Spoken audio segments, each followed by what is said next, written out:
नमस्कार दोस्तों, मैं कुलदीप सिंह आपका स्वागत करता हूं।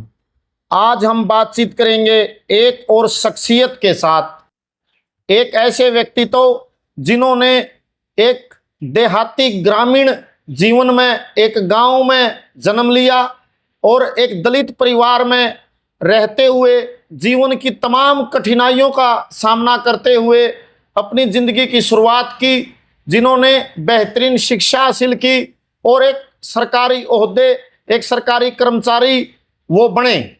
और उसके बाद उन्होंने सिर्फ अपने परिवार तक सीमित न होकर उस विभाग के कर्मचारियों को संगठित करने का बीड़ा उठाया। उन्होंने यूनियन का नेतृत्व किया और सरकार की निजीकरण की नीति के खिलाफ मुखर होकर अग्रिम पंक्ति में आकर संघर्ष किया।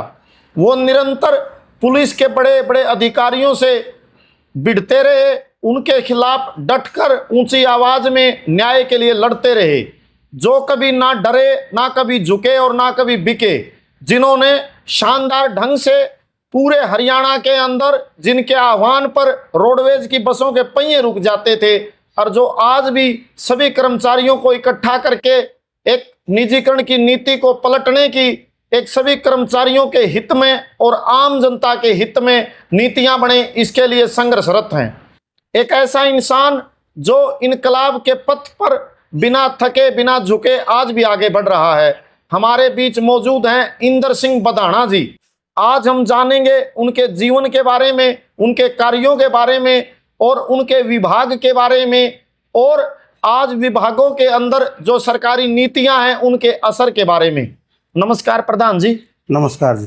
जो Haryana roadways workers union registered संबंधित सर्व कर्मचारी संघ के राज्याध्यक्ष रहे हैं जी, और वर्तमान में आप सर्व कर्मचारी संघ जिला कमेटी अम्बाड़ा के अध्यक्ष हैं जी। तो प्रधान जी, आपका जन्म कहाँ पर हुआ जी? मेरा गांव बधाना है जी, गांव में ही मेरा जन्म हुआ और ये जिला जींद में पड़ता है जी। पहले इसका विधानसभा राजौंद होता था, अब वर्तमान में ये उचाना में आता है। तो सर जी, आपका जन्म कब हुआ जी? मेरा जन्म 12 नवंबर 1968 का है। वैसे तो स्कूल के हिसाब से ही है ये, परंतु एक्चुअल डेट नहीं पता हमें। स्कूल में जो हमारा नाम दर्ज है वो नवंबर 68 पैदा हुआ। आपके पिताजी और माताजी का क्या नाम है जी? पिताजी का नाम बल्लेराम है और माताजी का नाम बरपाई देवी। तो दोनों अनपढ़ थे वो, और खेती और मजदूर कह सकते हैं। बटाई पे खेत लेके हम खेती करते थे मेरे पिताजी। और आप कितने भाई बहन हो जी? हम 5 भाई बहन हैं। 3 बहनें हैं मेरी, एक बड़ा भाई है, वो पंचायत के सेक्रेटरी पद से रिटायर हुआ है 7-8 साल पहले। तो एक खेती हर मजदूर परिवार में आपने आंखें खोली, घर की जमीन भी नहीं होगी जी वो जमाना में, गरीबी का भी सामना किया होगा। तो आपकी बचपन कैसा बीत्या जी? बचपन तो देखो, उस दौर की बात हम करते हैं तो गांव में कोई ज़्यादा बड़ा खर्च नहीं होता था। स्कूल में फीस के लिए भी मतलब माँ बाप से कई बार बोलना पड़ता था। उस टाइम के 10 पैसे और 25 पैसे हमारी फीस होती थी, तो कई दिन पहले कहना शुरू करना पड़ता था। और हमारी माता जी कई बार, क्योंकि जो अनाज पैदा होता था, अनाज बेच के दुकान पे, और वो फिर हमारी फीस अदा करते थे।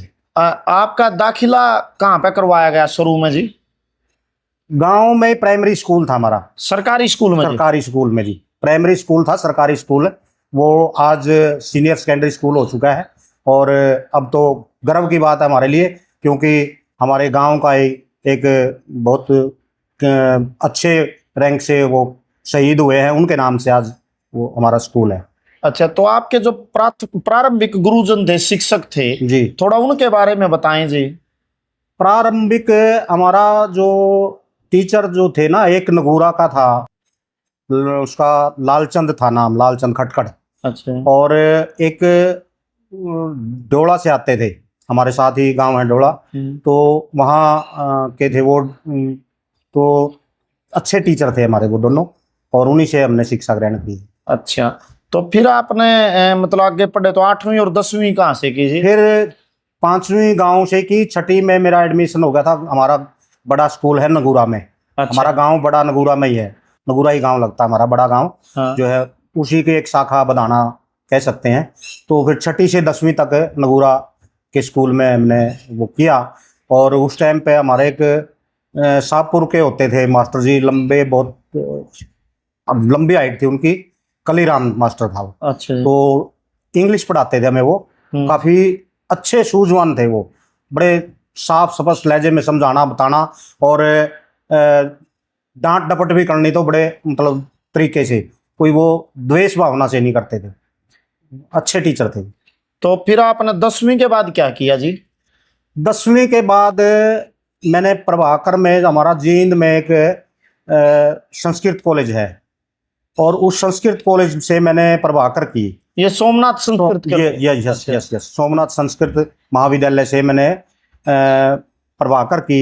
और फिर आगे प्राज्ञा और विशारद करने वाला था मैं। इन बीच में मतलब 84 में जिस टाइम इंदिरा मरी, उस टाइम मेरे फादर एक्सपायर हो गए, और फिर मेरा ढांचा बिगड़ गया। मैं संस्कृत टीचर बनना चाहता था, तो वो बीच में ही छूट गया फिर मेरा काम, क्योंकि पिताजी के जाने के बाद कोई उस तरीके से देख रेख करने वाला कोई था नहीं। बड़े भाई की भी नौकरी उस टाइम पे नहीं थी, वो भी बाद में लगे। प्रभाकर पूरी कर पाए जी? प्रभाकर, हाँ जी, प्रभाकर मैंने पूरी कर ली, और प्रभाकर पास आउट हूँ मैं। और प्राज्ञा विशारद मैंने करनी थी, और वो बीच में ही छूट गई। उसके बाद फिर एकदम अर्श से फर्श पे आने वाला काम हो गया। और उसके बाद मैंने दिल्ली में 2 साल एक गत्ते की फैक्ट्री में नौकरी की। और गत्ते की फैक्ट्री में नौकरी करने के बाद उससे जो पैसा अर्जित हुआ, और वो पैसा मैं जो बचा पाया, मेरी बड़ी सिस्टर है वो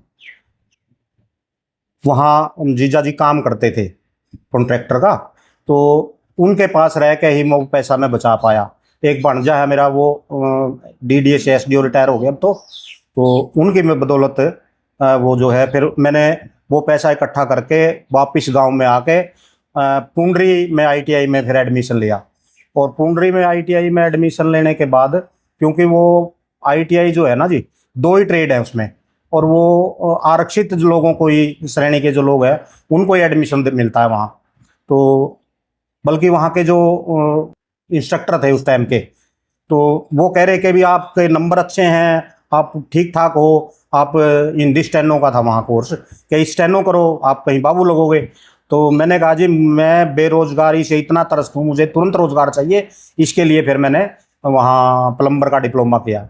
और प्लम्बर का डिप्लोमा करने के तुरंत बाद जैसे ही मैंने एम्प्लॉयमेंट एक्सचेंज में नाम दिया, तुरंत मेरा फिर अप्रेंटिस के लिए कार्ड निकल गया। और एचएमटी पिंजौर से मैंने 2 साल की अप्रेंटिसशिप की। और उसके तुरंत बाद 6 महीने बीच में इस दौर में बीते, तो एम्प्लॉयमेंट एक्सचेंज से ही 6-7 इंटरव्यू लगातार मेरे आए। मैंने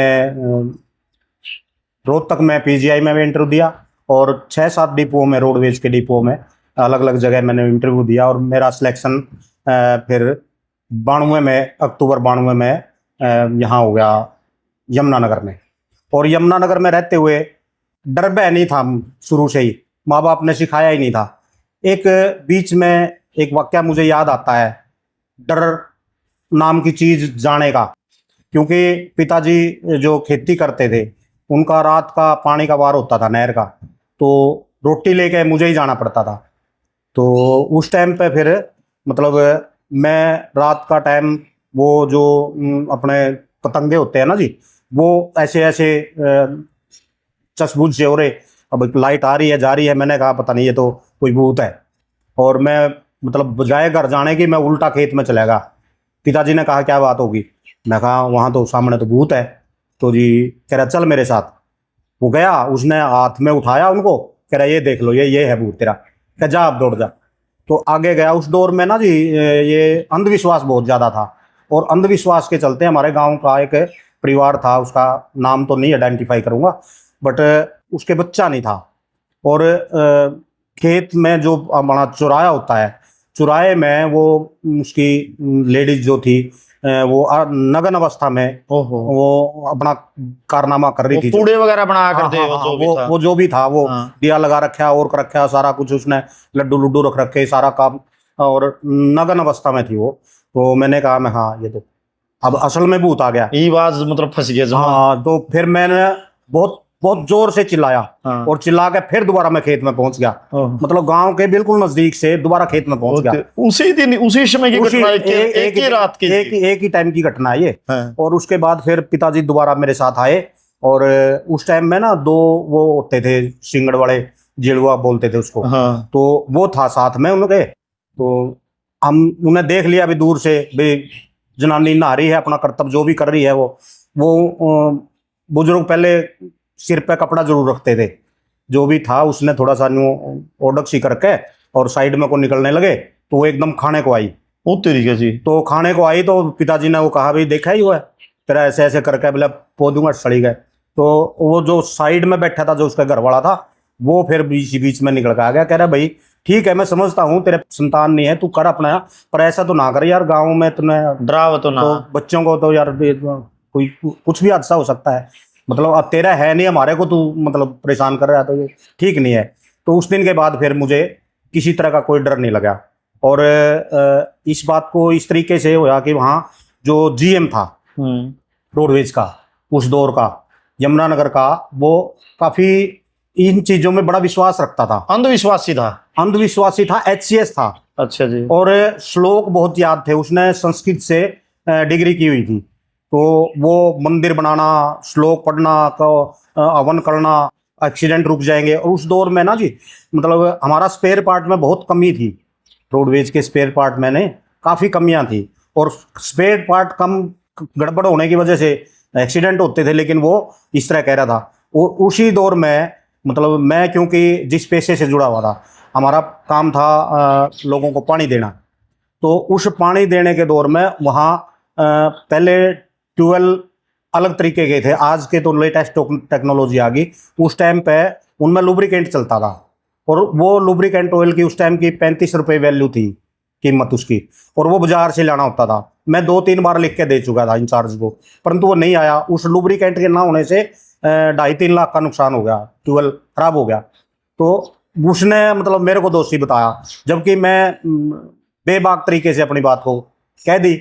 और ऐसे में मतलब कहने में उसने फिर 1 जनवरी 96 को हमारा जो सब डिपो नारायणगढ़ है, वो पहले यमुनानगर का हिस्सा था, आज अम्बाड़ा का हिस्सा है। तो उसकी खुंदक में ही मेरे को अम्बाड़ा भेज दिया। और अम्बाड़ा में आने के बाद जनवरी 96 से लेके अब तक मतलब काफ़ी उतार चढ़ाव हमारे जीवन में आए। अच्छा ना, आपका किस पद पर सिलेक्शन हुआ जी रोडवेज में? रोडवेज में मेरा प्लम्बर के तौर पर सिलेक्शन हुआ। अच्छा। प्लम्बर की मैंने ITI की थी, प्लम्बर के तौर और पे। अब आप प्रमोशन भी होगी जी, कहाँ तक पहुंचे? प्लम्बर नहीं, कोई प्रमोशन नहीं, मुझे पूरी जिंदगी में कोई प्रमोशन नहीं मिली। मैं अच्छा। जहाँ था वहीं का वहीं। अच्छा। और इस ये भी महकमे की गलती है, क्योंकि उन्होंने पद सैंक्शन नहीं कराया। पद सैंक्शन ना होने की वजह से मतलब डिपार्टमेंट की गलती मैं आज तक भुगत रहा हूँ। अच्छा। तो आपने जो बताई फिर आप मतलब लगभग, तो फिर आप हरियाणा रोडवेज वर्कर्स यूनियन संबंधित सर्व कर्मचारी संघ में कैसे जुड़े, वो क्या प्रक्रिया रही जी? वो असल में ये था शुरुआती दौर में ना जी 92 में ही मतलब यमुनानगर में हमारे यूनियन के पदाधिकारी थे पन्ना लाल जी। और पन्ना लाल जी के संपर्क में मैं आया शुरू में।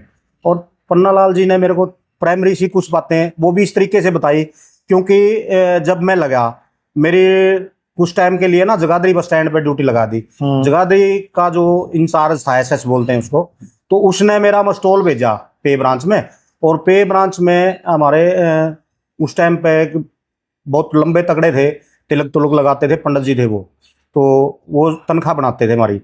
उसने वो मस्टोल पता नहीं दाएं बाएं हो गया, गुम हो गया, पता नहीं कहाँ कैसे हो गया। और मैं उससे भिड़ गया, मतलब पहले GM से भिड़ गया कि भी मेरी तनख्वाह क्यों नहीं आई, और फिर उससे भिड़ गया।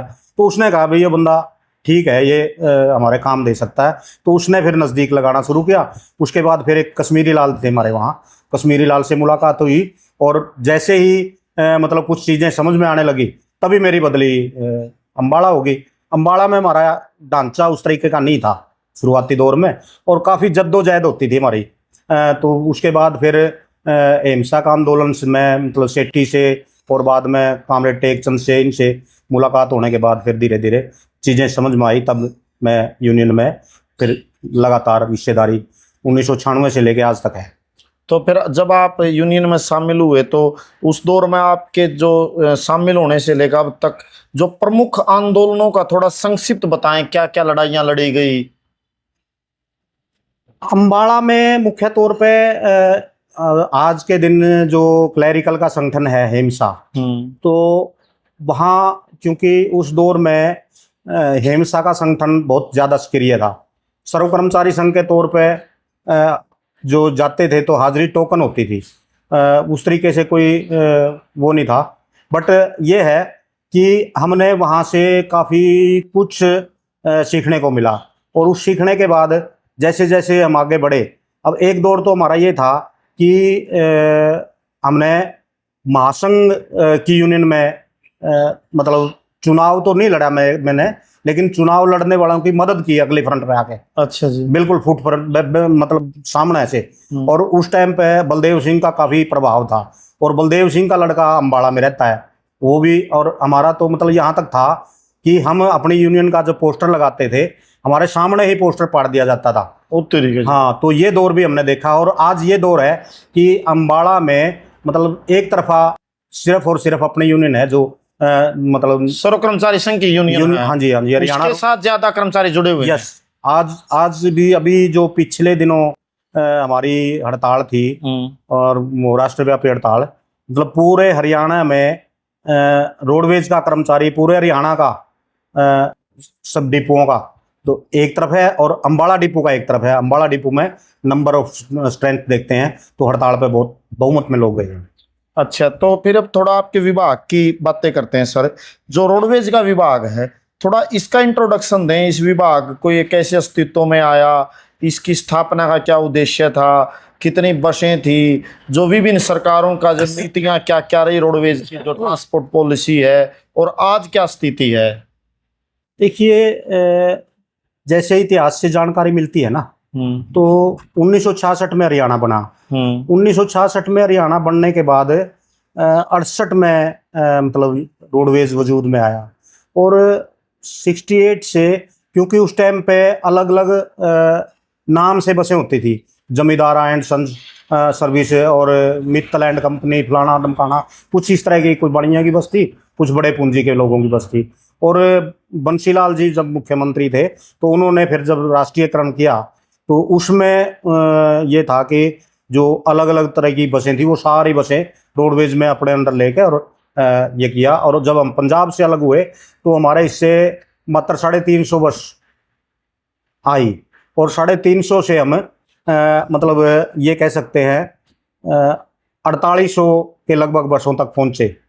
और हमारा जो है कर्मचारी 24,000 तक सेक्रेटरीट को मिला के, डायरेक्टरेट को मिला के, तो 24,000 तक की संख्या हमारे कर्मचारी की पहुंची।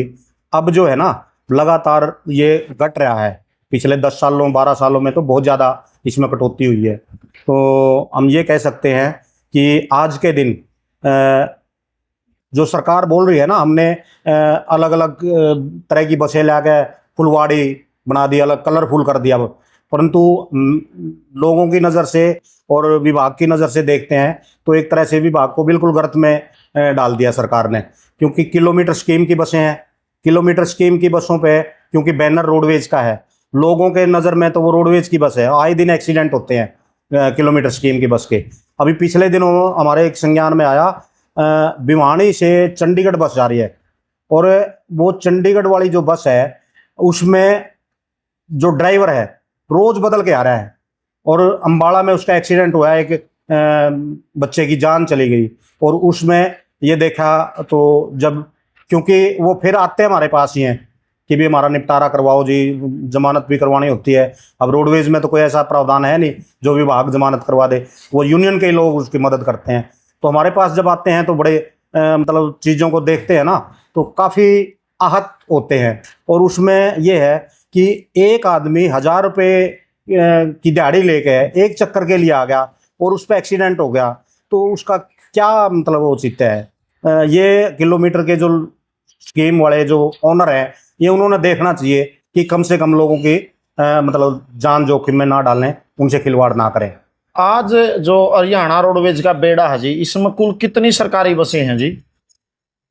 सरकार तो आंकड़ा दे रही है 4300 का, हाँ। परंतु हम ये कह रहे हैं ये बस 3000 से कम है जो रोडवेज की बस। वर्किंग में जो रोड पे पहिए घूम रहे हैं वो 3000 के लगभग हैं जी। नहीं, 3000 तो वर्किंग में नहीं है, और जी वर्किंग में तो और कम है। अच्छा। और दूसरा ये है कि सरकार चलाना भी नहीं चाहती।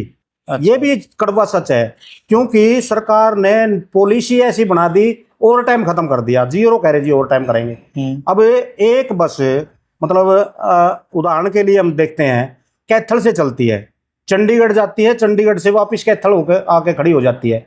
मतलब कितना टाइम लगा चंडीगढ़ जाने में कैथल से? 4 घंटे, 4 घंटे आने के, 8 घंटे में ड्यूटी खत्म। वो बस यदि 4 घंटे और चलाई जाए तो लोगों को सेवा मिल सकती है, और जब लोगों को सेवा मिलेगी तो पैसा भी आएगा। पैसा आएगा, मान लिया 200 रुपये ओवर टाइम देना भी पड़ गया, तो हम तो सेवा के लिए पड़े हुए हैं और सेवा बाधित कर रहे हो आप। सरकार कह के कर रही है कि नहीं नहीं आपने ज़्यादा किलोमीटर नहीं करने, 200 किलोमीटर करने हैं बस, उससे आगे नहीं करने। अब बताओ, ये हमारा एक एक कर्मचारी 1000 1200 किलोमीटर करता था पहले, तो उसके बदले में जो ओवर टाइम मिलता था उसे क्योंकि वो बाजार में ही लगता था तो अर्थव्यवस्था भी ठीक होती थी। अब जो है ना जेब में कर्मचारी के पैसा और ना लोगों को सेवा।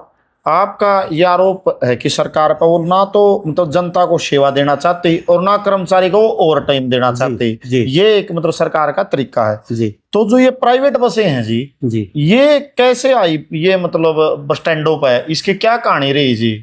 ये जो लाल वाली बसें है ना जी, लोगों की जो सोसाइटी के नाम से आई, और सोसाइटी के नाम पे उस टाइम में पे भजनलाल जी थे हमारे मुख्यमंत्री, और भजनलाल जी ने ये कहा कि भी हम गांव में सेवा देना चाहते हैं, और सरकारी बस जिस गांव में नहीं जाएगी वहां ये जाएंगी। और 5 बेरोजगारों की एक सोसाइटी बनाई और सोसाइटी के नाम से उनको परमिट जारी किया। परमिट जारी करने के बाद आज वो सोसाइटी जिस नाम से बनाई थी ग्रामीण परिवेश में जो हम सेवा देंगे, ना तो वो वहां सेवा दे रही और ना वो सोसाइटी आज 5 आदमियों की रही। बेरोजगारों को रोजगार भी नहीं मिला, जिस लक्ष्य उद्देश्य के लिए वो चलाई थी वो लक्ष्य उद्देश्य भी उन्होंने पूरा नहीं किया। आज वो पूंजी की बस है, एक मालिक की बस है, और तिगड़मबाजी करके 60 गांठ से वो मेन रोडों पे चल रही है सारी जगह, कोई भी ग्रामीण परिवेश में वो बस नहीं जा रही। तो ये मतलब सरकार का एक तरह से बहुत बड़ा फेलियर है, और ये कह सकते हैं वो पूंजीपति को लाभ देने के लिए किया जा रहा है। तो एक और बात चलती है जी आज भी भाई, हरियाणा रोडवेज के कर्मचारियों की एकता का जिक्र होता है। एक टाइम ऐसा था हरियाणा में कि हरियाणा रोडवेज की यूनियन ने एक काल पर पूरे हरियाणा के अंदर बसों के पहिए रुक जाते थे, रोडवेज कर्मचारियों की यूनिटी थी। या भी कोई एक बड़ा आह्वान होता ऑल इंडिया लेवल पर कर्मचारी संगठनों का, ट्रेड यूनियंस का, साझा कोई लड़ाई होती, तो रोडवेज की बसों के या रोडवेज की हड़ताल से एक मतलब पूरे व्यापक कर्मचारी की हड़ताल खिल उठती थी कि वो एक दौर था वह रोडवेज के कर्मचारियों की यूनिटी एक उदाहरण दी जाती थी। तो उसका बारे में थोड़ा बताएं जी, वो मतलब कैसे वो चीजें बनी और आज क्या स्थिति है? देखिए, जो आप पिछले दौर की बात कर रहे हो वो काफी एक ऐतिहासिक दौर था। उस टाइम पे 90 के दशक में जब निजीकरण का शुरुआत हुई, और निजीकरण के शुरुआत होने में लोगों ने उसका प्रभाव उस टाइम देखा नहीं था उतना जितना आज हम देख रहे हैं, उस तरह का प्रभाव नहीं था। और अब क्योंकि उस टाइम के लोग ये भी है कि वो लड़ाके भी थे, समझदार भी थे। आज पढ़े लिखे जो ज़्यादा हैं, लेकिन पढ़ लिखने के बाद उनमें स्वार्थ भी उतना ही ज़्यादा है, और स्वार्थ के चलते वो कई चीज़ें ऐसी हैं कि मैं अपना अहम पाल लूँ कि भाई मैं राज्याध्यक्ष रह चुका, अब मैं छोटे पद पे क्यों काम करूँ। तो ये बहुत बड़ा एक कारण रहा है, और हमारे रोडवेज के संगठन में लगातार कई बार इस तरह का मतलब टूट हुई है, और उस टूट के चलते आज ये कह सकते हैं जो सरकार करना चाहती थी ना वो हमारे कर्मचारी कर रहे हैं।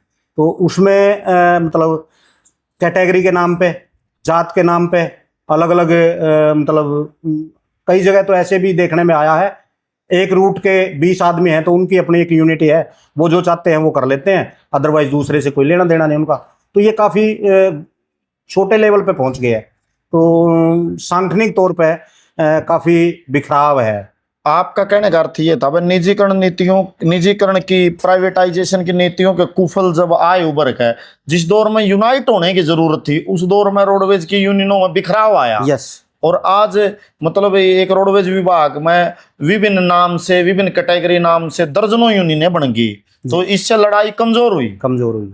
अच्छा, एक सवाल और है जी, जैसे विभिन्न सरकारें देखी, चाहे आज मौजूदा भाजपा की सरकार है, भारतीय जनता पार्टी की, आदरणीय श्री नायब सैनी जी ये बड़े हंस के भी बातें करते हैं कि हमने मतलब रोडवेज के बेड़े को और शक्तिशाली बनाया है, हमने रोडवेज को मजबूत किया है।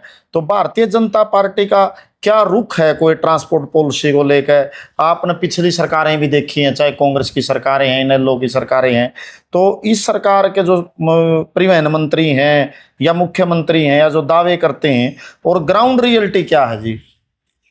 देखिए, इसमें है ना, सरकार के दावे में और हकीकत में जमीन आसमान का फर्क है।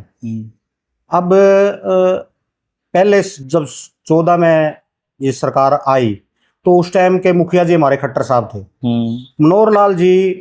मतलब 2018 की हम यदि बात करें ना जी, 18 में 18 दिन हमारी हड़ताल चली और व्यापक जनता का मतलब समर्थन भी मिला, और उस हड़ताल को सरकार जन हितयाचिका डाल के अपने लोगों को खड़े करके वो एक तरीके से समाप्त करवा पाई। अदरवाइज सरकार ने कोई बातचीत से हल नहीं किया।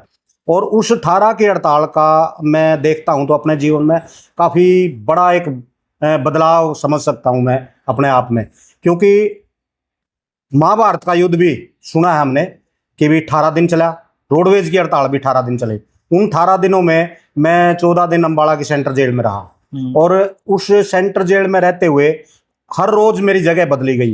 मतलब एक जगह कहीं रात को मेरे को टिकने नहीं दिया, आज इस कैबिन में है, कल पर दूसरे में, तीसरे में, हर रोज बदलते थे, तो ताकि मानसिक तौर पे ये थोड़ा कमजोर हो।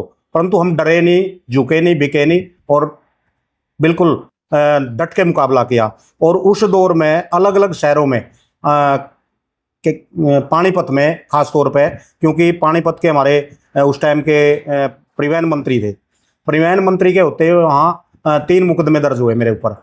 अम्बाड़ा में भी ऐसे ऐसे हुए। 311 2 ABC, वो जो देशद्रोह का कानून है एक तरीके से कर्मचारी पे जो लगाते हैं, तो वो भी धारा मेरे पे लगी। परंतु लोगों की एकता और संगठन की सूझबूझ, हमारे जो सर्व कर्मचारी संघ का नेतृत्व हो, काफ़ी समझदार नेतृत्व, वहाँ से बहुत अच्छी गाइडलाइन मिलती है। तो उसके चलते कोई भी आज मुकदमा मेरे ऊपर नहीं है, सब खारिज हो चुके हैं। मैं बिल्कुल पाक साफ हूँ। 311 भी पता नहीं कहाँ गई, वो मुझे कागज़ भी देखने को नहीं मिला। हालांकि मतलब उस टाइम का जो हमारा GM था, वो 2-3 कर्मचारी भेज दिए जेल में कि भी वहाँ से जाओ, रिसीव करवा के लाओ। मैंने कहा भी यहाँ तो नहीं रिसीव करूँगा, मैं यहाँ कोई जुर्म करके थोड़ा आया हूँ, मुजरिम नहीं हूँ मैं एक राजनीतिक बंदी कह सकते हो मेरे को। और वो राजनीति हमारे पेट की राजनीति है। मैं कोई बड़ा राजनेता भी नहीं है, मैं किसी पार्टी से भी बिलोंग नहीं रखता, परंतु हमारे पेट की लड़ाई के लिए, लोगों को सुविधा देने के लिए सरकार जो है बल प्रयोग कर रही है, तो हम बल प्रयोग के होने से जो डरने वाले नहीं है, और हम बेबाक तरीके से अपनी बात करेंगे। तो वो मैंने रिसीव नहीं किया, और आज उसका पता भी नहीं है, वो मेरे बिना कहे वो फाइल कर दिया गया। मुझे कोई लिख के भी मैं ले रहे थे, लेकिन मैंने दिया नहीं। मैं कहा बिल्कुल लगाई आपने, ढूंढो इसका रास्ता आप। और एस्मा के तहत मुझे गिरफ्तार किया गया था, एस्मा का भी कानून मेरे पर लगाया। तो आपने बताया कि आपने कितने बड़े मुकदमों का सामना किया, और संगठन की ताकत के सामने सब मुकदमे भी खत्म हो गए, और आज भी आप जनता की लड़ाई लड़ रहे हो। तो सर एक दो बातचीत और करेंगे, जैसे आपके अंदर जो ये हिम्मत और हौसला और जज्बा है, ये आपकी इस लगातार संघर्ष करने की मत का स्रोत क्या है, रिसोर्स क्या है, ताकत कहाँ से मिलती है जी? ताकत तो देखो ऐसा है जी, ताकत तो जनता से मिलती है। लोग हैं और लोग लड़ते हैं। और ये है ना जी, मतलब ये वो बुजुर्ग कहते थे ना, रोंदा सा जा मरिया खबर लिया। तो वो काम है, यदि लीडरशिप हौसला नहीं करेगी तो लोग नहीं चल पाएंगे। लीडर में हौसला है तो जीती, मतलब हारी हुई बाजी भी जीत जाते हैं। तो ये लोगों से ही प्रेरणा मिलती है। और घर में 2 बच्चे हैं, बेटे भी पूरा सहयोग करते हैं और मैडम भी साथ देती है। अच्छा, तो एक बात और जी आपसे अभी जानना चाहेंगे कि जो अभी ये जो सरकार के निरंतर हमले हैं विभिन्न विभागों में निजीकरण करने के, अभी हरियाणा में नगर पालिका कर्मचारियों की हड़ताल चली हुई है और अभी बिजली कर्मचारियों के साथ कोई समझौता वार्ता हुई है, इसलिए उनकी थोड़ी डिले या पोस्टपोन हुई है। और आज शायद ही कोई ऐसा जिला मुख्यालय होता होगा जहाँ कोई धरना प्रदर्शन ना होता हो। तो आने वाला दौर है जो ये जो कर्मचारी संगठनों का या विभागों के अंदर जो प्रक्रिया निजीकरण की है, इसका आप क्या देखते हो कि आगे आने वाला दौर कैसा होगा, या आपको क्या लगता है जी? देखिए, अभी तो ये है कि हर रोज सरकारी कर्मचारी रिटायर हो रहे हैं, घट रहे हैं, नई भर्ती है नहीं, और विभागों को धीरे धीरे सिकोड़ा जा रहा है। अभी नगर निगम का, आपने नगर पालिका का जिक्र किया, नगर पालिका की बड़ी यूनियन है, काफी अच्छी संख्या पे लोग हड़ताल में हैं। बावजूद इसके मतलब हड़ताल करनी पड़ती है मांगों को जस्टिफाई करने के लिए, फिर वो जस्टिफाई हो जाती है तो लागू करने के लिए वो मान भी ली जाती है, तो फिर व्यवहार में लागू नहीं होती। फिर उनको तीसरी बार अब नगर निगम का कर्मचारी लड़ रहा है उनको लागू करवाने के लिए। तो ये सरकार का फेलियर कहूँगा मैं। मतलब हमारे जो मुखिया जी है ना, तो वो उनका बड़ा फेलियर है। या तो कमिटमेंट ना करो, कमिटमेंट करो तो फिर लोगों की भावना से खिलवाड़ ना करो, उन पर खरे उतरो। तो या तो आप कह ही दो भाई हम इनको नहीं करेंगे, तो एक दौर में आंदोलन को समाप्त करने के लिए आप सारी चीज़ों को हाँ भी करते हो और उसके बाद फिर मुकर जाते हो। तो ये तो मतलब जनता से सरेआम धोखा है, और धोखेबाजी की तो सजा मिलनी चाहिए सरकार को। अच्छा, तो इतने लंबे उज्जवल सार्वजनिक जीवन में, जैसे आपका जन्म एक दलित परिवार में हुआ जी, आपको कभी जातिगत आधार पर उत्पीड़न का शिकार, या जो भारतीय सामाजिक बुनावट है उसके अंदर जाति एक महत्वपूर्ण स्थान रखती है, किसी प्रकार का उत्पीड़न पीड़ा आपको कोई कमतरी का एहसास कुछ कभी इससे भी गुजरना पड़ा जी? कई मौके आए ऐसे तो, कई दौर में। मतलब पिताजी के जाने के बाद जब मैं मतलब दिहाड़ी की, और दिहाड़ी पे भी जिसके भी मैं जाता था ना, वो हमारा जाट बाहुल्य गांव है। तो जैसे हम खुद भी करते हैं, कहते हैं भाई नुड़ा पर चले गए, तो वहाँ गट्ठे के साथ रोटी प्याज देते थे, तो वो ऊपर से ही रोटी ऐसे छोड़ते थे। महसूस तो काफ़ी होता था कि भी देखिए। और वो दौर भी देखा हमने कि स्कूल में मटका अलग था हमारा पानी पीने का। अच्छा जी, आपका अलग मटका देखा जी? अलग मटका मैंने देखा है। हाँ। और बहुत बार ना वो मतलब पानी भरने वाला जो आता था, वो बाईकास्ट जिमर होता था, तो दूसरे मटकों में पानी डाल देता था, हमारे वाले में डालता ही नहीं था। कई कई दौर ऐसे भी देखे हैं काफ़ी उस बचपन में उन चीज़ों का। लेकिन एहसास बाद में हुआ कि भाई ऐसा क्यों है। अब उस टाइम तो यही मानते थे कि भाई ये जो बुनतर है ये इस तरीके की है, और यूनियन में आने के बाद पता लगा कि हमारे साथ क्या क्या हुआ है।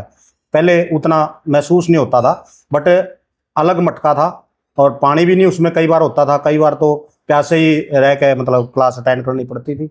ये दौर देखा है। तो और यहाँ रोजगार में आने के बाद भी शुरुआती दौर में तो ऐसा नहीं हुआ, लेकिन जब जैसे जैसे लोगों को पता लगता रहा, क्योंकि बहुत सारे लोगों को तो पता ही नहीं था मेरा मैं कौन हूँ क्या हूँ, कभी कास्ट किसी ने पूछी ही नहीं, आपस में काम करते हुए ना हमने किसी को जाना। लेकिन आज के दौर में ना, जो जब से बीजेपी सत्ता में आई है और कैटेगरी वाइज ये हुआ है, अलग अलग तरीके से वो जातीय जो सम्मेलनों में हिस्सेदारी कर रहे हैं लोग, तो उस तरीके से जाके तो अब जो है काफ़ी लोगों को पता लगने के बाद दूरियां भी बनाई हैं।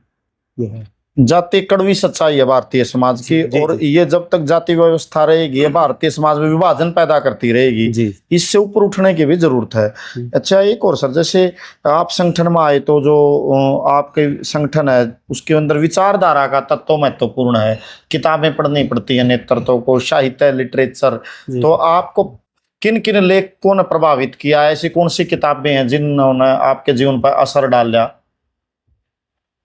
एक तो कॉमरेड है मेजर जयपाल, उनकी जीवनी मैंने पढ़ी है। कॉमरेड मेजर जयपाल सिंह की जीवनी उनसे आजादी के परचम तले। जी जी जी जी। अच्छा, तो उनसे काफी प्रभावित हुआ हुआ है। एक जो भगत सिंह का है, नास्तिक क्यों हूँ। अच्छा। तो ये मतलब मुख्य मुख्य सी बातें हैं, कुछ टाइम पे अलग अलग दौर में, क्योंकि सर्व कर्मचारी संघ के तौर पर लिटरेचर जो आता रहता है वो हमारे से कर्मचारी से संबंधित होता है ज़्यादातर, तो उनको ही पढ़ के मैंने प्रेरणा ली है और उनसे ही सीखा है। और कभी पद की लालसा नहीं की। अच्छा। हाँ, जो भी मुझे मिला तो मेरी योग्यता के आधार पे लोगों ने दिया तब मैंने लिया, अदरवाइज मैंने अड़के कभी यूनियन में मैं इस पद पे रहूंगा तो काम करूंगा, पद लोलुपता कभी पैदा नहीं हुई? नहीं। अब मैंने जहाँ भी कह दिया कि यहाँ अपना काम करना है तो मैंने वही काम किया है, तो ऐसा कभी नहीं हुआ। जब कहा लोगों ने कि भी आपने इस पद पे काम करना है तो मैं उसी पद पे लगा, कभी मतलब वो नहीं किया। अब इस बार लोगों ने कहा कि जी आप नया नेतृत्व बनाओ, तो हमने नए नेतृत्व तो जगह दी। तो सर जी, आप कोई हमारे चैनल के माध्यम से अपील करना चाहते हो जी जनता से? देखिए, जनता से तो यही अपील है कि क्योंकि ये दौर है ना जी, ये काफ़ी मतलब क्रूशियल दौर कह सकते हैं, और इसमें आज हर आदमी तनाव में भी है क्योंकि युवा के पास काम नहीं है, और बेरोजगार को ताने क्या मिलते हैं वो समाज में आप बेहतर समझ सकते हो। युवा को, बेरोजगार को, और जो अलग अलग लामबंदियां हैं, चाहे वो किसानों के संगठन है, महिलाओं के संगठन है, कर्मचारियों के हैं, मजदूरों के हैं, सबको इकट्ठा होकर लड़ने की ज़रूरत है इस टाइम में। मतलब दौर ये आ चुका है, और आप देख रहे होगे, बल्कि मैं तो पिछले दिनों ये जो जैन जी का आंदोलन आया इससे काफ़ी प्रभावित हुआ, और एक बुजुर्ग महिला, आप शायद वो चैनल मुझे ध्यान नहीं कौन सा था, तो उसका सवाल था पत्रकार का, वो कह रहे हैं कि जी आप तो किसान आंदोलन में थी। क्या जी हाँ, मैं किसान आंदोलन में थी। क्या किसानों को 13 महीने लगे और ये इतने जल्दी कैसे जीत लिया? तो उसका जवाब बड़ा सटीक था, मैं काफ़ी प्रभावित हुआ उसके जवाब से। वो कह रही है किसान हर घर में नहीं है, परंतु छात्र हर घर में है। वो दलित के भी है, वो क्या नाम, हर जाति में भी है, हर घर में भी है, गाँव में भी है, और वो शहर में भी है, बड़े से बड़े उसमें भी है और छोटे से छोटे उसमें भी है, दलित छोटी बस्ती में भी है, ढाणियाँ जो है उनमें भी है, हर घर में क्या नौजवान है। तो इसलिए ये आंदोलन मतलब जीत लिया। मैं काफ़ी प्रभावित हुआ भाई, बिल्कुल ये जो सच है ना, जो छात्र और नौजवान हर घर में है, तो इसलिए छात्र और नौजवान यदि खड़ा हो जाता है तो बड़ी बड़ी सरकारें दराशायी पहले भी हुई है और ये भी होगी, कोई मतलब ये नहीं है। और जनता से की सुविधाओं से यदि खिलवाड़ करके सत्ता में रहोगे तो जनता छोड़ेगी नहीं, वो सत्ता से बेदखल जरूर एक दिन करेगी, ये मेरा का मानना है। तो आज आपने सुनी श्री इंदर सिंह बधाना जी के विचार, उनके जीवन की महत्वपूर्ण घटनाएं। आप इन से प्रेरणा ले सकते हैं, और सभी दर्शकों से भी मेरा अनुरोध है कि वो भी इन जो हम आपके बीच में व्यक्तित्व लेके आ रहे हैं, उनके जो अनुभव हैं उन पर चिंतन मनन करें और सोचें। और सबसे बढ़कर सभी दर्शक सवाल उठाना सीख के वो सोचें कि हमें जो व्यवस्था और सिस्टम मिल रहा है ये ऐसा ही क्यों मिला, क्या इसमें कोई परिवर्तन हो सकता है? आज की जो तकलीफें और समस्याएं हैं इनका वैज्ञानिक ढंग से किस प्रकार निराकरण हो, निजीकरण की नीतियों का हमारे जीवन पर क्या असर पड़ रहा है, इन तमाम सवालों पर एक विचार मंथन जद्दोजहद आप शुरू करेंगे। आपने भी प्रधान जी समय दिया, आपका भी बहुत बहुत धन्यवाद। धन्यवाद आपका, धन्यवाद आपके दर्शकों का भी बहुत बहुत धन्यवाद, और सभी दर्शकों का भी बहुत बहुत शुक्रिया। वो कमेंट सेक्शन में जाकर अपनी प्रतिक्रिया जरूर दें। Thank you.